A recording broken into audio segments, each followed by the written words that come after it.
Hello again, everyone, and welcome back to Reddit Aliens. I am John, and as always, thank you so much for being here. Good topic for you today. Let's do it. I don't want to sleep tonight. What's the creepiest story that you've ever experienced? Please remember to like, share, comment, hype, listen and ask for shoutouts, and subscribe. Not me, but my wife. She was home alone as a teenager, except for her 5-year-old brother. They lived on the side of a hill in the middle of nowhere. She saw a strange man walk past her window. She hid with her little brother while he tried different doors and windows to see if any were unlocked.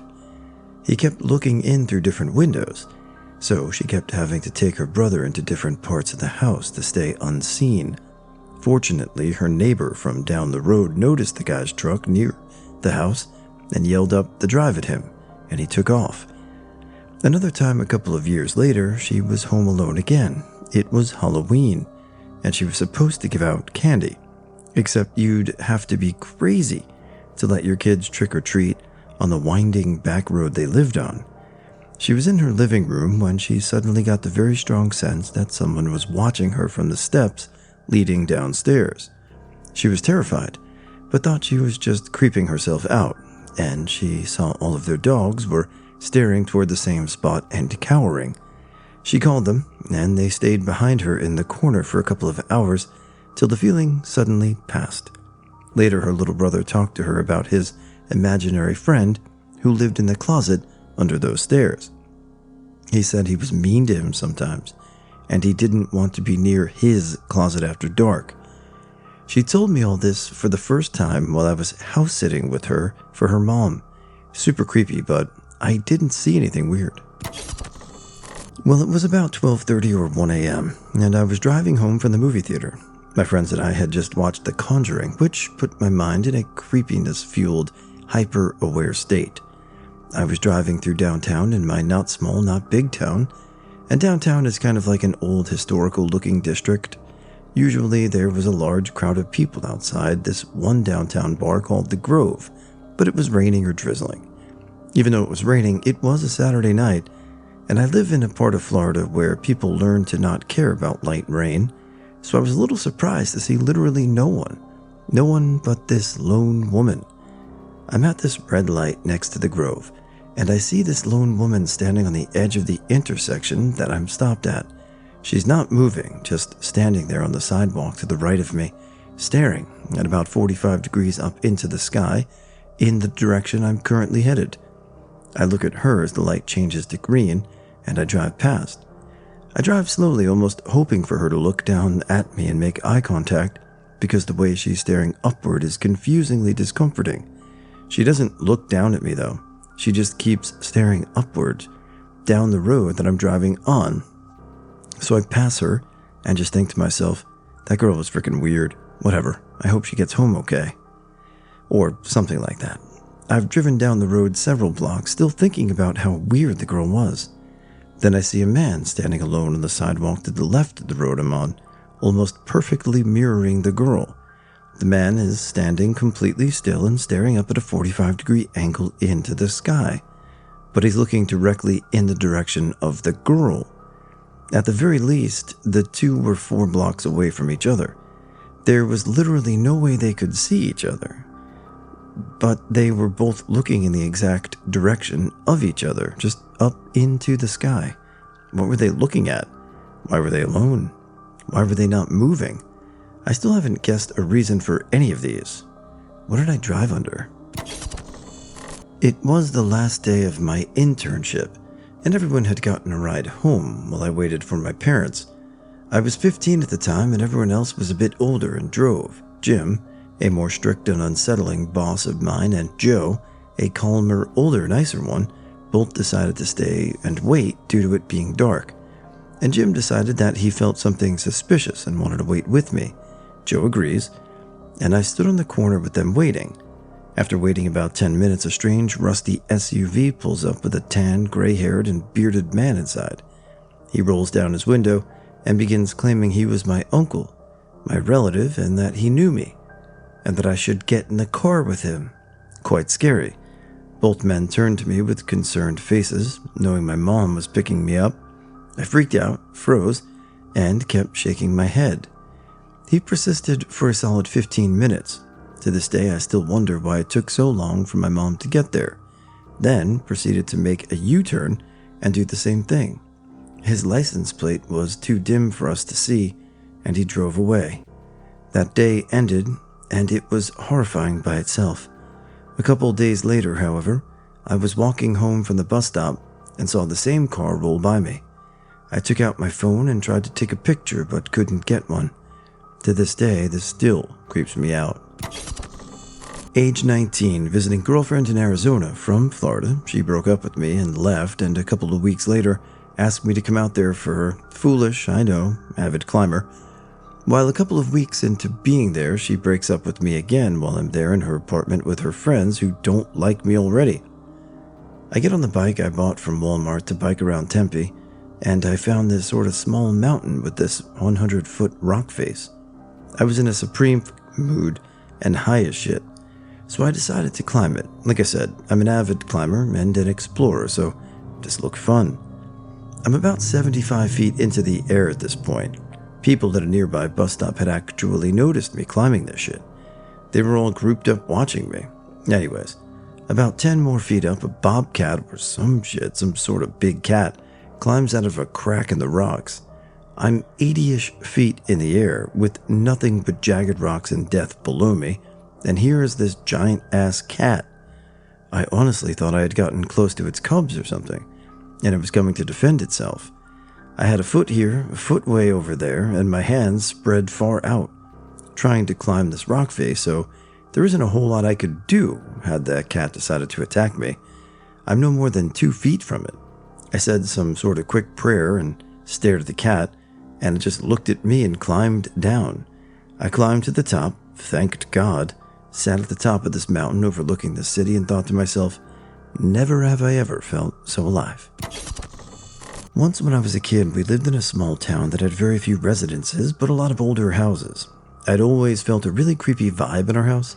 It didn't seem associated with anything creepy or bad, but something about the house bugged me. It was a summer day, and we were at the county pool. We had been there for a few hours with my cousin, mom, and sister until it started to rain. Seeing as there was lightning, they closed the pool, so we left. I begged my mother to go to the grocery store, as I knew we didn't have anything to eat at home besides old nasty frozen vegetables and stuff I wouldn't touch. My mom liked making boiled cabbage and nasty shit. Anyway, so we stop at the grocery store and eventually end up at the stop and at home. My mom asks me if I can put the frozen stuff in the freezer outside. I went out to the freezer and immediately felt this odd sense of dread. It came out of nowhere, but I soldiered on and began putting the frozen stuff into the freezer. I let the lid close by accident, and when I went to open it back up, I saw a large black figure standing directly behind the freezer, maybe 3 feet away. I didn't really even realize I had seen it until I closed the lid and it was gone. It was almost a little too eerie, as the wind was rough and was blowing the water across the street in a creepy way. Later that night, I had this sharp pain in my side while walking up my stairs to my room. At the top of the stairs was a doorway that led to a short corridor. At the end were the steps to the attic. This will play into the story in a moment. I ignored it and went to my room and eventually fell asleep without any other weird happenings. However, I had a very lucid dream that night that was focused around the door to our attic. I remember in the dream I was walking up to the stairs and I felt the same sharp pain. Then I started hearing voices and electrical noises.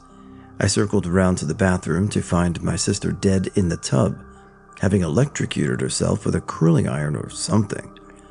I then walked out of the bathroom in disbelief and pure terror to find the attic door open. As soon as I realized, a huge torrent of blood flowed from the attic. I turned and ran and ended up in my mother's room. She was absent except for blood all over the room. I began to freak out and finally I woke up after that, but it was quite the scare. I don't believe in ghosts or like that, but something definitely didn't sit right with that house. Luckily we moved and I've never experienced anything similar, but it kind of stuck with me for a while. I had never told anyone until this point. Hello, everybody. Happy March. For those of you, I guess that like the month of March. This is my daughter's birthday month, so that's coming up in a couple of weeks. She's going to be 9. So we're all excited. She's having an ice skating party, so we're looking forward to that. Hope you guys are doing well, and I'm currently recording for the whole week over the next day or two. So I may be a little out of touch with responding daily, but we'll get you as soon as you request. So hope you guys have a great day, and we'll see you tomorrow. I went to New Orleans from South Carolina to celebrate New Year's right after my buddy turned 25. His slightly younger sister decided to go. We were driving in their mom's older vehicle since it was so good on gas. I was the only one who thought to bring CDs. After a while, we got really tired of the ones that worked. After flipping through random crappy radio stations, we realized that the mom had left one single piece of auditory entertainment in the form of a cassette tape in the deck. Lisa, the sister who was driving, realizes that the tape is Handbells, recorded by the mentally handicapped friend of my mom. We will call this friend Beth. Lisa and Hunter, my friends sitting in the back, begin to reminisce about Beth, but both had not seen Beth since we were in high school. While still listening to the creepy music, Lisa gets a call on her phone, which was connected to the speakers. However, instead of hearing a person talk, we still hear the handbells. I spend like 15 seconds trying to figure out why the sound system is not working with the phone like it was earlier, and finally Lisa just turns off the Bluetooth to talk normally. The handbells continue. By now the phone is on speaker, and none of us know what's going on. A few seconds later, a woman begins talking to Lisa from the phone. It's Beth, wanting to remind Lisa that she knows how to play handbells. I swear it could have been the same damn song that was playing, but whatever it was, Beth called Lisa for the first time in like 7 years, initiating the call with handbells, while we just happened to already be listening to the handbells. As weird as this was, it was a little less so, and I mean little, when we found out that Beth and Lisa, Hunt's mom, had been in the car before we picked it up. The mom was listening to the handbells for the same reason Beth wanted to listen too. And they just happened to leave the tape in the car, and we just happened to listen to it when they just happened to call us.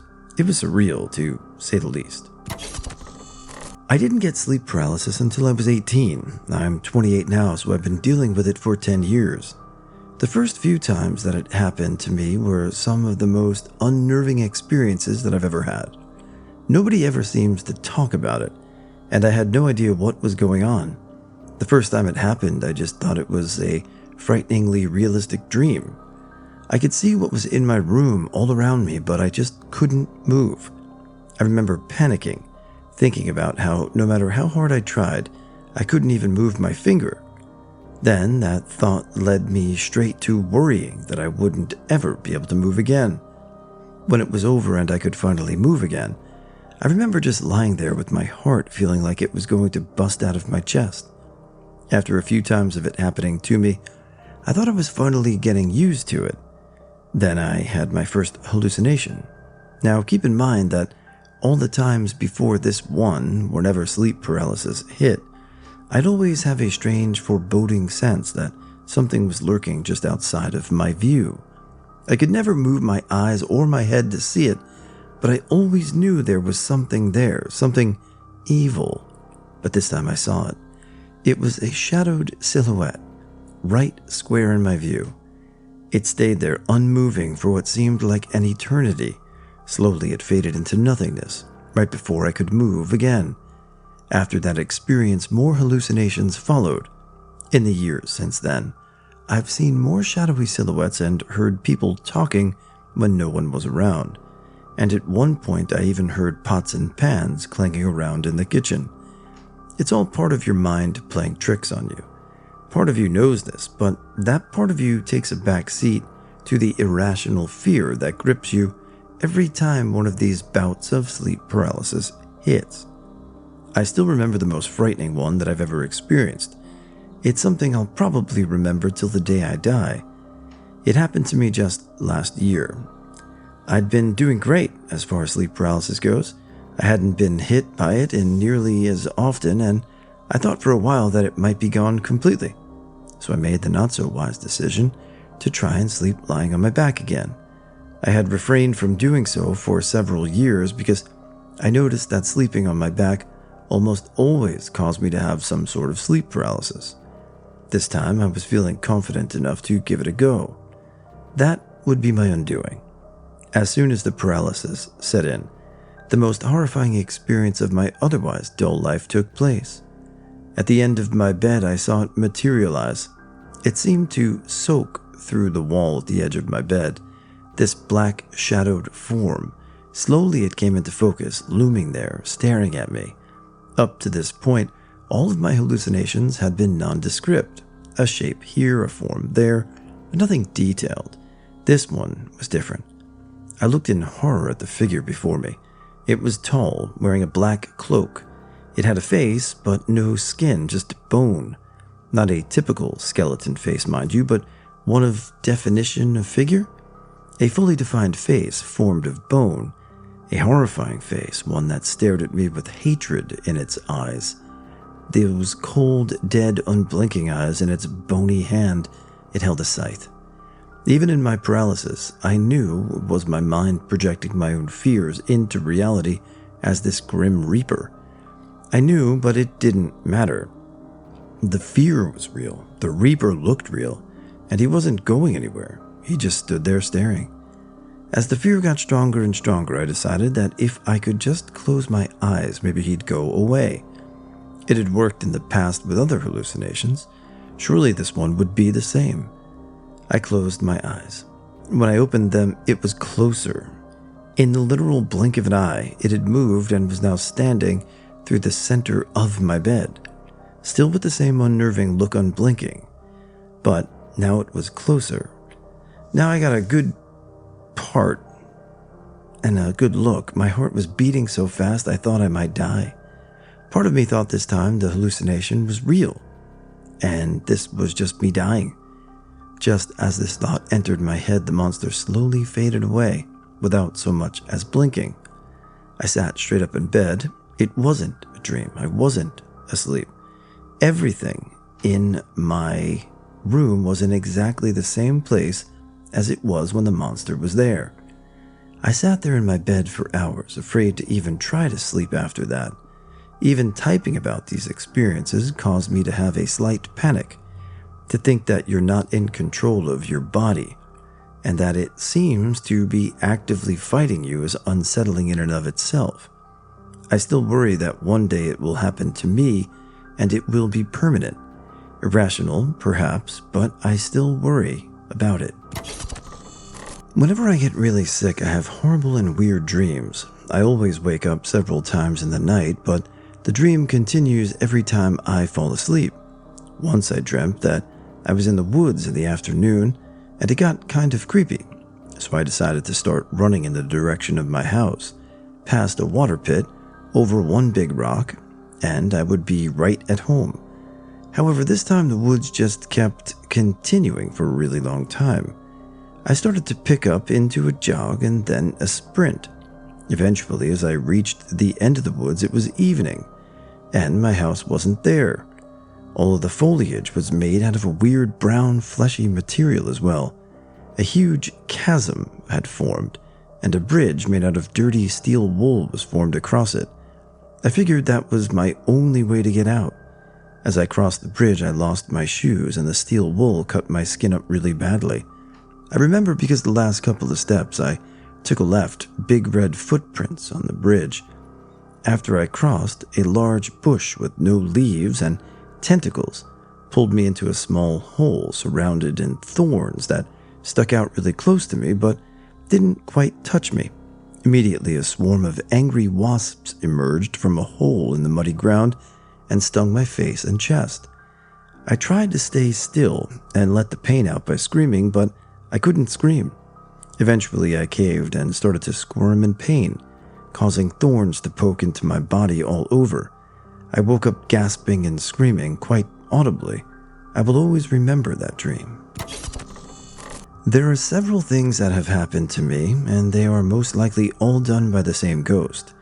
So, my stepmom, who is someone who loves the house she lives in and takes a good amount of pride in it, has many people come visit the house. One family in particular had quite the history in the house. They had claimed someone had even died in the house in a room downstairs. I live in a room upstairs where no one else sleeps. One night, I was on the verge of falling asleep and then I heard someone whisper, "Hi," in my ear. It was too real to be mind screwing with me, and I woke in absolute terror. No one was around, and a few hours later I went to sleep. Another day I stayed home from CC because I had food poisoning.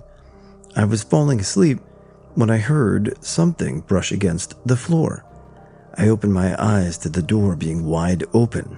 I was, of course, freaked out. This last one was what made the house being haunted valid. I was in the bathroom, which is close to my room.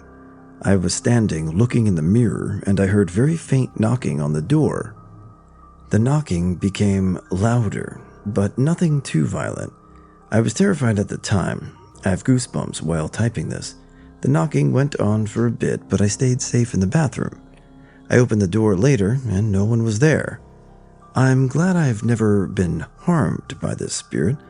I've lost some sleep, but I think that's about it. The voice that said hello to me sounded feminine. However, the person that died downstairs was male.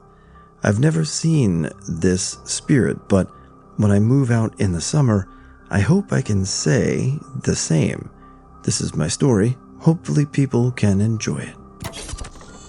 When I was 12 to 13, I was at a Halloween party. We had returned from trick-or-treating and were playing games back at the house when we heard a knock on the front room window.